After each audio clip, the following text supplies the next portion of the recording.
Ahora sí, muy buenas tardes a todos. Vamos a comenzar. El tema que vamos a hablar hoy en específico son las operaciones simuladas y cómo es que éstas impactan al comercio exterior. Para que podamos entender y llegar a ese punto, lo más importante es que sepamos qué se entiende por una operación simulada o qué es lo que ampara. Primero que nada, una operación simulada es el uso de comprobantes fiscales que amparan operaciones por conceptos que no fueron enajenados o quizás no coinciden con el monto real que se pagó por este concepto. Por otro lado, tenemos algo que se denomina facturas falsas y esto hace alusión directamente al CFDI y es el comprobante fiscal que cuenta con todos los elementos formales requeridos por la ley para ser considerado válido y auténtico, pero cuyo contenido de fondo ampara conceptos que no fueron erogados, constituyendo una operación ficticia. Una vez entendiendo este punto, nos vamos a preguntar, bueno, ¿y por qué las empresas realizarían estas prácticas? El primero es para evadir impuestos. De esta forma, ellos simulan gastos para reducir los montos de ISR e IVA que deben pagar solicitando devoluciones o compensaciones por un IVA que no se pagó. Y por otro lado, tenemos un tema un poco más serio porque tiene un impacto directo en el aspecto penal y es el lavado de dinero. En este webinar nos vamos a centrar específicamente en el ámbito fiscal y administrativo. No vamos a entrar en los detalles del delito de facturas falsas como tal, pero solamente la parte administrativa. Ahora bien, para entender bien esto, hay dos sujetos en este tipo de operaciones. Son tanto los EFOs como los EDOs. Un EFO es una empresa que factura operaciones simuladas y un EDO es una empresa que deduce esas operaciones simuladas. En este caso, el EFO gana porque determina una comisión sobre cada factura que emite. Y el EDO gana también porque es capaz de deducir el ISR o el IVA de esa factura que le compró al EFO. De cierta forma, se aumenta también los gastos para reducir en el ISR y se le puede dar diversos efectos fiscales a estas facturas. Ahora bien, ustedes pueden preguntarme, ¿cómo es que el SAT identifica quién es un EFO y quién es un EDO? O sea, ¿cómo el SAT puede saber que yo estoy emitiendo comprobantes fiscales que amparan operaciones simuladas o que los estoy deduciendo? Hay diversas características que ya son muy comunes en este tipo de empresas y es por eso que el SAT en sus tareas de inteligencia sabe identificarlas. La primera es porque este tipo de empresas no cuentan con un activo, con el personal suficiente o la infraestructura necesaria para llevar a cabo estas operaciones. Usualmente son empresas que en su objeto social tienen muchísimos mercados. Es decir, puede ser una empresa que se dedique a la industria, que sea maquiladora, que ofrezca servicios. Su objeto social es tan amplio que es difícil entender realmente a qué se dedica esta empresa. Por otro lado, su domicilio fiscal no es real o cambian muy continuamente de domicilio fiscal. O también puede suceder que compartan domicilio fiscal con otros contribuyentes.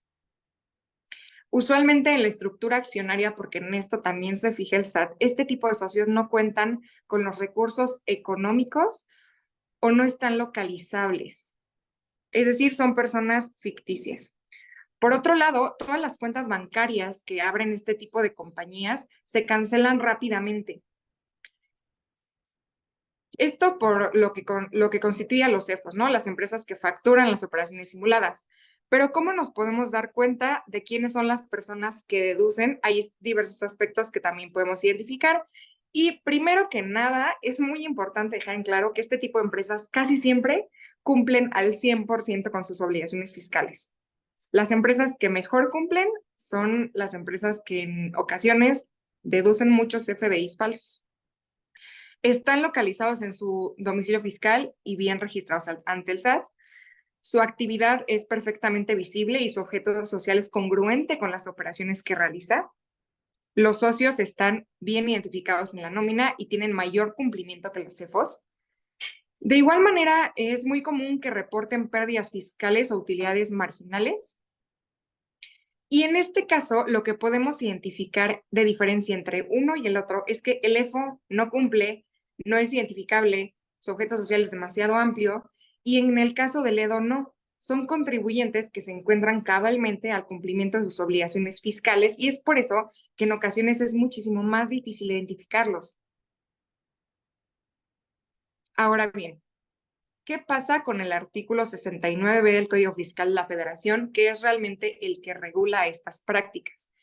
Primero que nada, nos abre la posibilidad de que en el momento en el que la autoridad se dé cuenta que un contribuyente emite comprobantes fiscales digitales sin contar con activos, personal, infraestructura y todo lo que ya comentamos para prestar los servicios o producir, comercializar, entregar los productos que están parando en sus facturas, es que se inicia un procedimiento de carácter administrativo.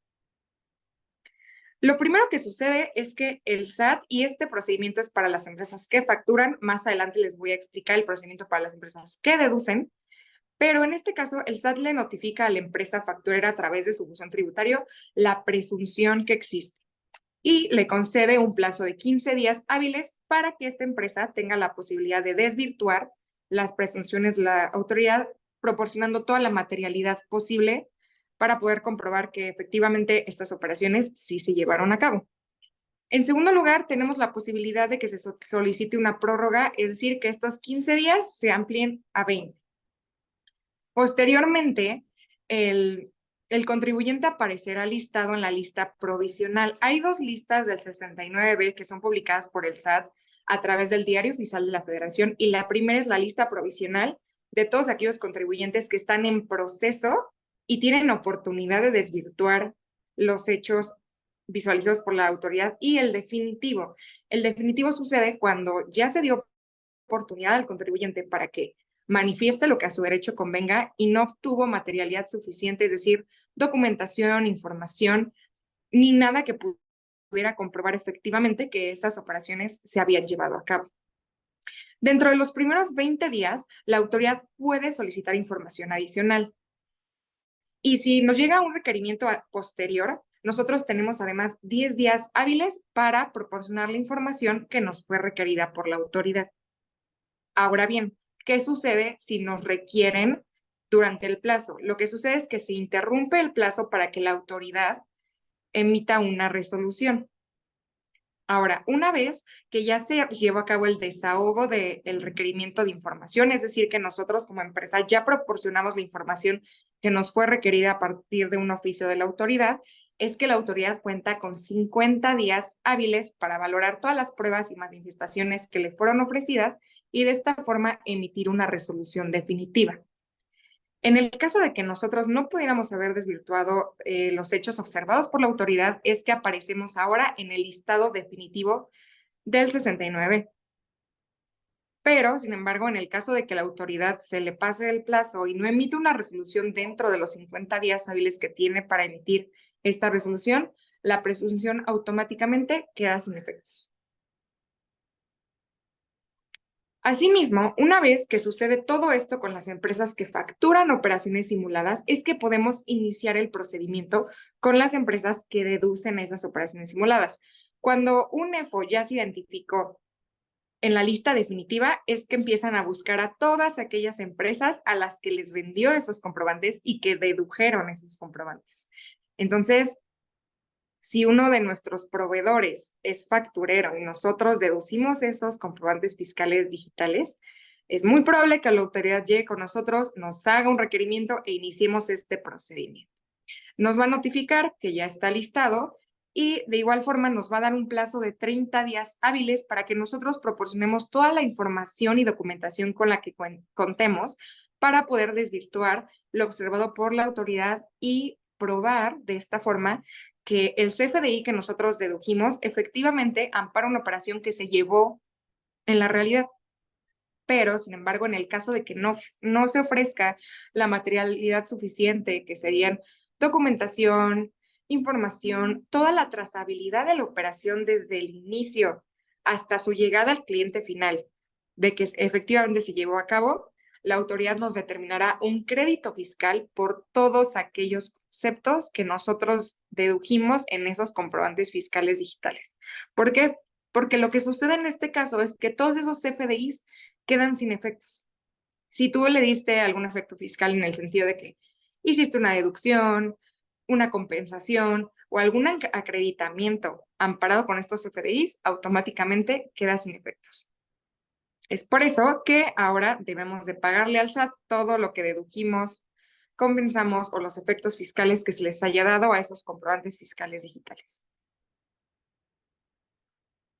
Ahora bien, es importante identificar qué es lo que sucede en el comercio exterior. Yo ya les expliqué un poquito de qué sucede en el ámbito fiscal y en el ámbito administrativo una vez que se inician estos procedimientos.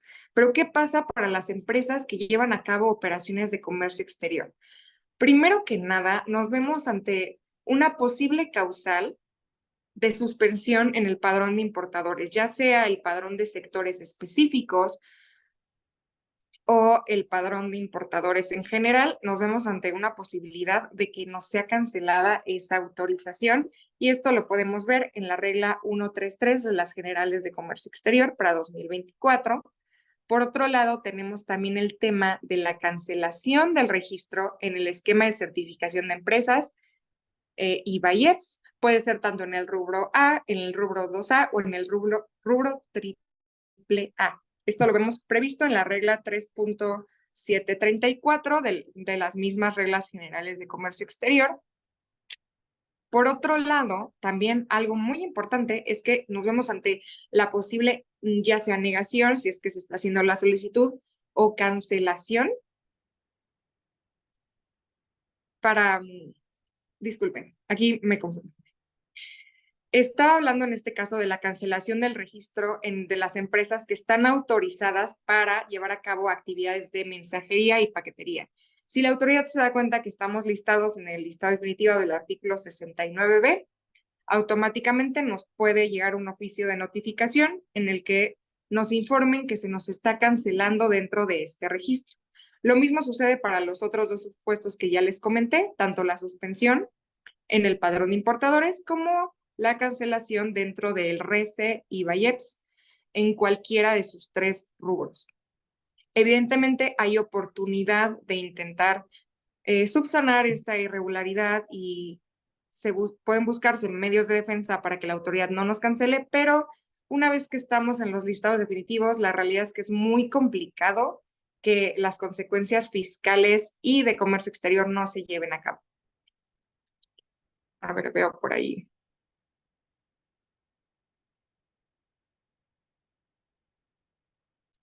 Veo aquí un comentario de Cristian Nava. Buenas tardes. El uso de una comercializadora para importar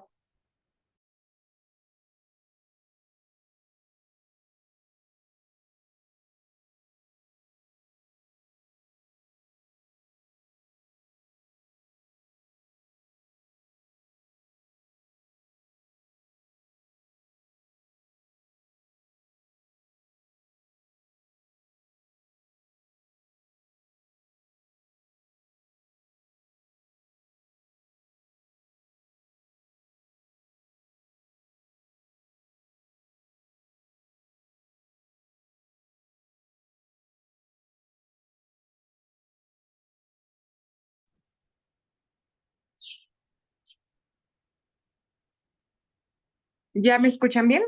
Disculpen, tuve un problema de conexión. Estaba leyendo uno de sus comentarios, que al parecer ya no me aparece aquí, voy a ver si me aparece en la computadora.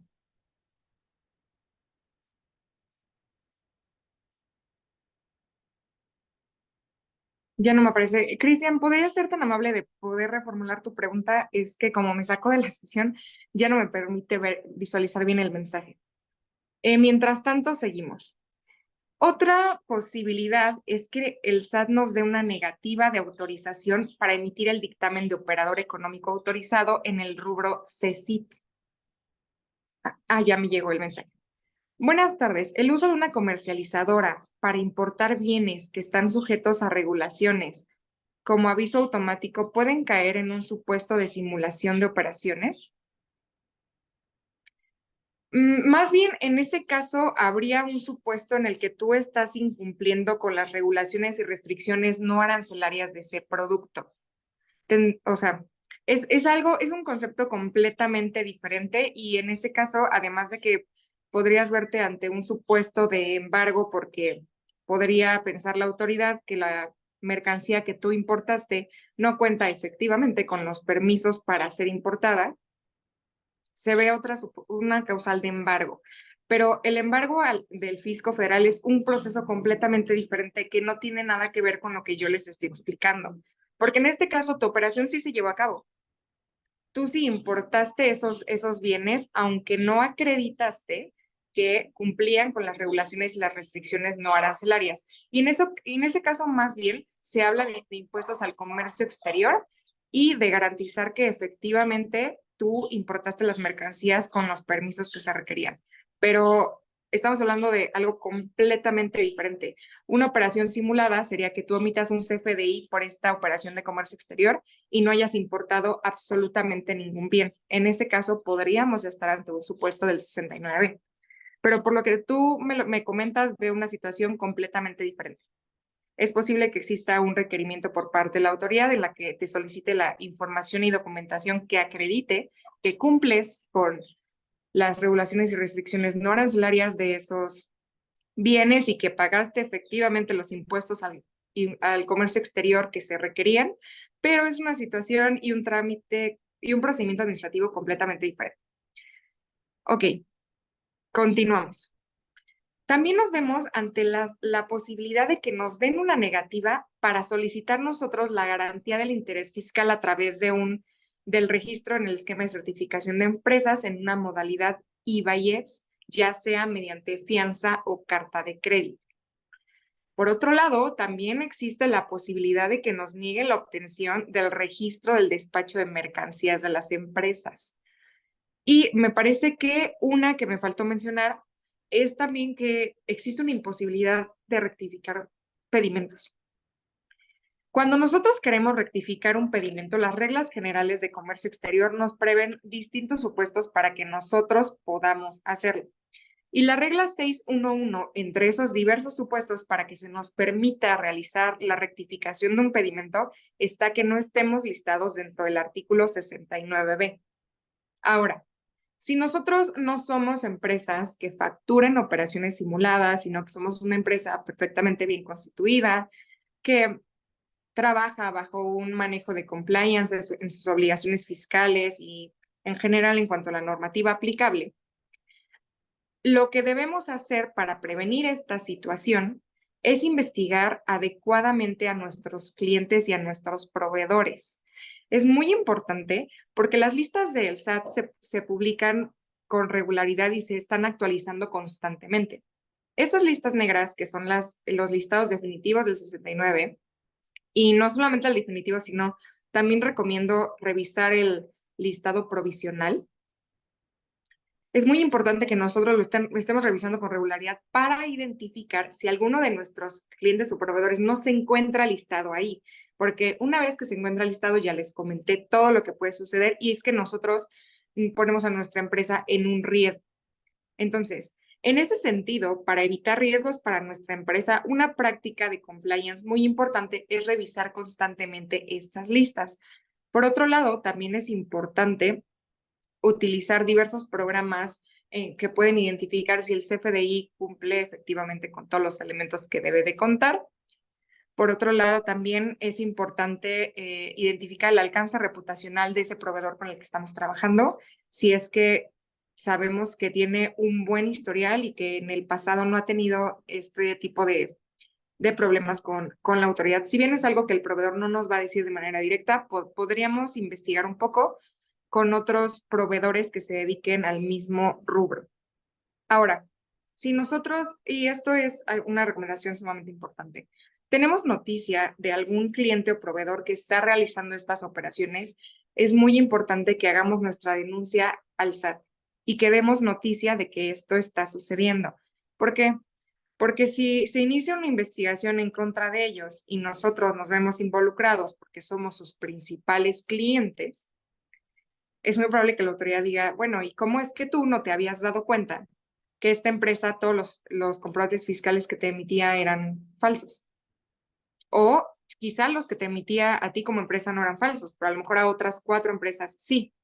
Porque lo que tienen muy común también los EFOS es que no a todas las empresas con las que trabajan les venden comprobantes fiscales digitales que amparen operaciones simuladas. Intentan cubrir un poco esta parte emitiendo CFDIs que sí son reales, que sí amparan operaciones que efectivamente se llevaron a cabo, un poco como para despistar esta parte. Entonces, no importa si a tu empresa no le vendió nunca comprobantes fiscales digitales que ampararan operaciones simuladas, si hay otros 4 clientes con quienes sí lo hizo, es muy probable que a ti como empresa también te inicien una investigación. Por eso siempre les reitero en el ámbito de compliance tener una matriz de riesgos para identificar en qué supuestos podemos estar en riesgo como empresa. No nos damos cuenta realmente del impacto que pueden tener estas nimiedades. Pueden parecer nimiedades, pero en realidad es algo muy importante. Voy a regresar un poco a la parte en la que yo les explicaba cuáles son las formas de darte cuenta que una empresa es facturera. Y aquí está, o sea, antes de llevar a cabo operaciones con una empresa, es importante hacerles visitas físicas, identificar efectivamente que el producto o servicio que nos ofrecen se haya llevado a cabo, recomendaciones interpersonales con otras empresas, si el domicilio fiscal que ellos nos proporcionan está efectivamente localizado. Muchas veces son oficinas que no tienen absolutamente ninguna persona en su personal, no tienen ni siquiera mobiliario y bueno, es lo que mejor se conoce como empresas fantasmas. Es importante identificar si el lugar donde está localizada la empresa no comparte con otras empresas y si es así, si realmente tiene como que un espacio específico para esa empresa o se mezcla en general. Cuando nos piden que nosotros hagamos los pagos a sus cuentas de banco, ¿nos piden que lo hagamos a cuentas diferentes todo el tiempo? ¿O siempre hemos trabajado con la misma cuenta que nos han proporcionado? Todos estos son factores que nosotros podemos identificar para cubrirnos como empresa. Claro que nunca nadie está exento, es probable que a lo mejor incluso llevando el mejor programa de cumplimiento, nosotros nos veamos incurridos en esta situación, pero lo que sí es posible es buscar la mejor forma de prevenir. Siempre, siempre prevenir.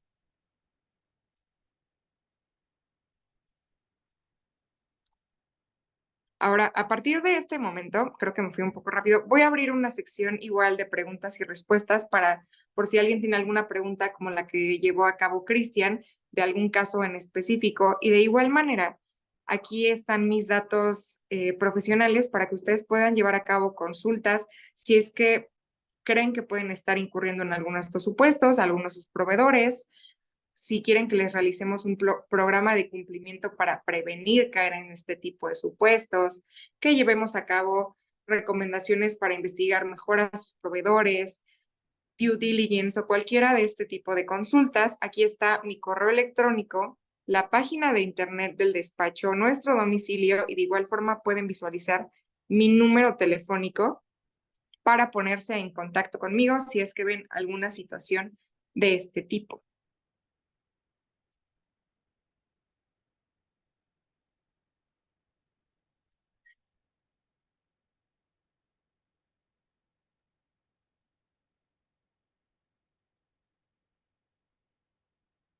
Vamos a dar unos minutitos, César, para ver si hay preguntas.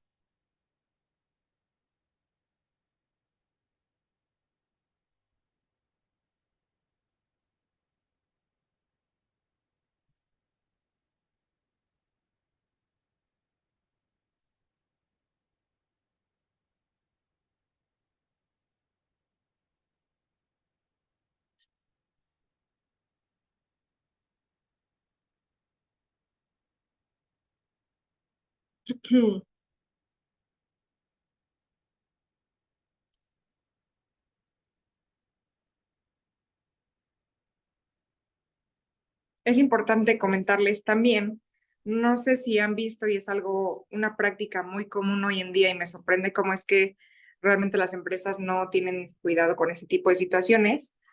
Seguramente han visto algún anuncio que dice se venden facturas o se emiten facturas o personas que publican en redes sociales anuncios de que buscan a alguien que les emita sus facturas. Esto también está sancionado y además de créditos fiscales impuestos por la Secretaría de Hacienda y Crédito Público en caso de que la resolución no sea favorable para nosotros, también constituye un delito previsto en el artículo 113 del Código Fiscal de la Federación, tanto la publicación como la promoción de este tipo de servicios.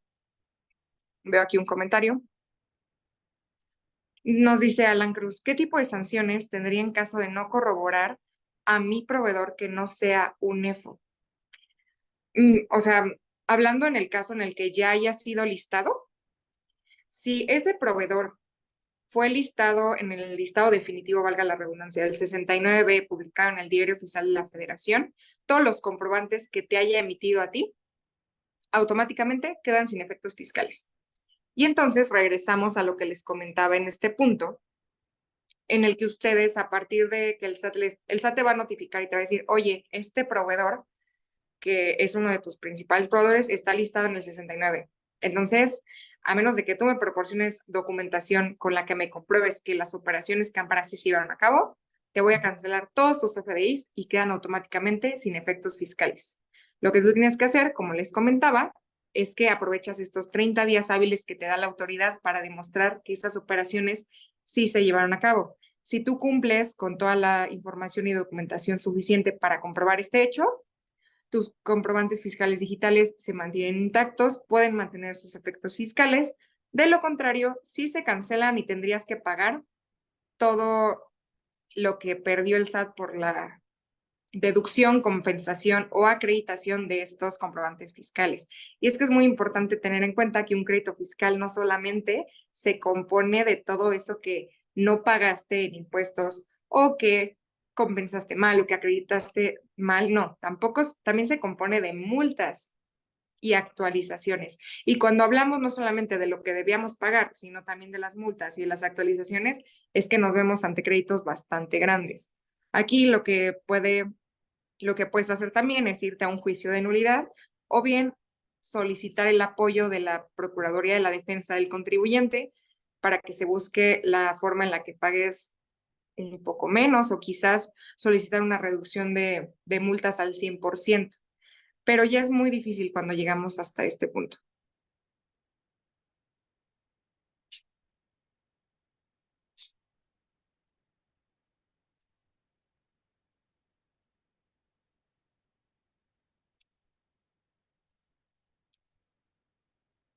Si ya no hay más preguntas, me parece que podemos dar por concluido este webinar. De igual forma, si les interesa, vamos a estar dando un webinar en el que se hable específicamente de los medios de defensa para combatir este tipo de procedimientos y también un webinar en el que hablemos de el delito de operaciones simuladas y su impacto en el derecho penal, que ya es una situación completamente diferente, porque lo que no les comenté es que cuando el SAT tiene noticia de este supuesto, se inician dos investigaciones que llevan un curso completamente diferente. Una ante la Fiscalía y la otra ante la Secretaría de Hacienda y Crédito Público.